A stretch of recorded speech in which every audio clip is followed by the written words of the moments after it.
ધનખડના રાજીનામાનો સ્વીકાર કરાયો છે। રાષ્ટ્રપતિ દ્રૌપદી મુર્મુએ સ્વીકાર્યું તેમનું રાજીનામું।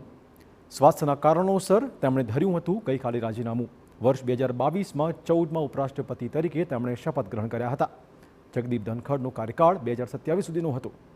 રાજીનામામાં ધનખડે રાષ્ટ્રપતિ, વડાપ્રધાન, મંત્રીમંડળ અને સાંસદોનો આભાર માન્યો હતો।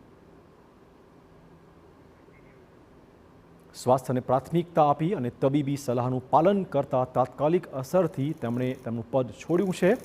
ભારતના રાષ્ટ્રપતિનો ઊંડો આભાર તેમણે માન્યો હતો। તેમણે કહ્યું કે તમારો ટેકો અતૂટ રહ્યો અને મેં તમારી સાથે શાંતિપૂર્ણ અને સરસ કાર્યકાળ પસાર કર્યો છે। માનનીય વડાપ્રધાન અને મંત્રી પરિષદનો પણ તેમણે આભાર વ્યક્ત કર્યો હતો।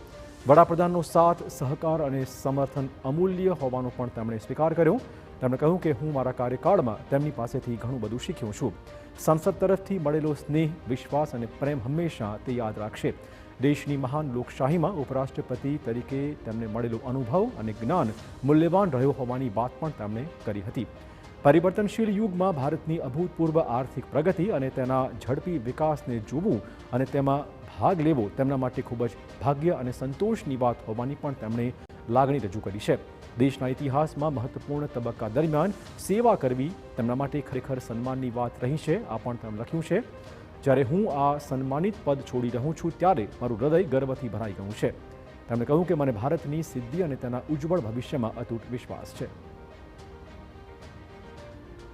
રાજકીય સફરની વાત કરીએ તો 2022માં દેશના 14મા ઉપરાષ્ટ્રપતિ પદે તે આરૂઢ થયા હતા। 2019માં ધનખડ બન્યા પશ્ચિમ બંગાળના રાજ્યપાલ। જનતા દળના ઉમેદવાર તરીકે શરૂ કરી હતી રાજકીય કારકિર્દી। ધનખડ 1991માં કોંગ્રેસમાં અને પછી 2003માં ભાજપમાં જોડાઈ ગયા હતા।